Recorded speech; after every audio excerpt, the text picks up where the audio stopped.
Hello, everyone. This is Bill Womack. I'm the lead developer for iBlueYonder. We make flight simulator scenery for FSX prepared, X-Plane 11, and hopefully soon for the upcoming Microsoft Flight Simulator.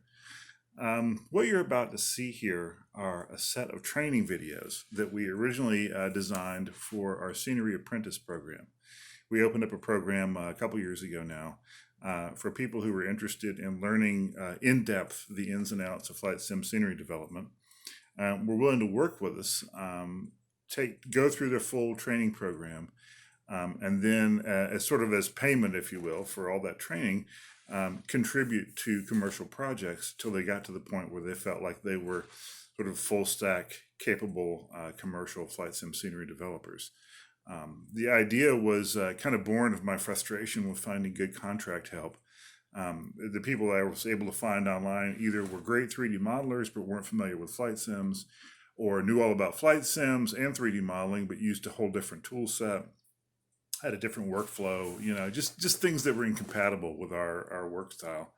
My idea was to start training people who had the interest in exactly how we do everything we do, using the tools that we all use, the workflows, just essentially how to integrate into our workflows seamlessly.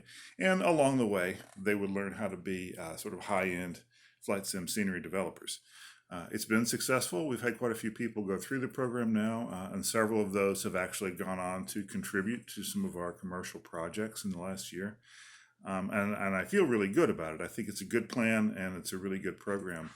But lately, I've had a lot of people get in touch with me who were maybe farther back on their learning curve, who were just getting started with 3D modeling, or who didn't really have a sim scenery background per se. And those people, they had a lot of interest and a lot of enthusiasm, but not a lot of experience yet, and weren't quite ready to get integrated into the apprentice program. And it's occurred to me that with all the virus stuff happening, the insanity and the real world out there, that a lot of us have more time on our hands right now, and are looking for somewhere to put all that time, maybe learn a new skill. And maybe if you've been interested in it for years, flight sim scenery could be that skill that you add to your stack during this downtime. So what I've done is I've made all the videos for the apprentice program up to now available here in this playlist, free of charge for anybody who wants to watch them. Feel free to leave comments in the comments section of each video. Ask questions if you get stuck on things. I cannot guarantee that I'll be able to answer myself in person every time, because my time is limited right now, and I'm still certainly full steam ahead on a number of projects. But I will drop in as I can, and try to answer anything I can within reason. Um, so yeah, just watch these if you're interested. Enjoy them. Maybe learn some new skills, and if you get really good at it and you feel inspired to go even farther, come join us in the apprentice program. We're going to start from the level that you see in these videos, work our way up into to new techniques like physically based rendering, working with a new flight simulator. There are a lot of more advanced tricks that are left to be learned even after you've been through all these videos. One note about the tools, these are all designed around Blender as the 3D modeling app. I chose that as our official tool because A, I'd been using it myself for several years. B, it is open source and freely available, so there's no cost barrier to using it. And also, it's really powerful. It's certainly the equal of the more expensive studio apps like 3ds Max or Maya. And when you combine all that with the fact that it's being updated frequently and improved constantly, it's a no-brainer. It's the choice, I think, for indie studios to be developing 3D content.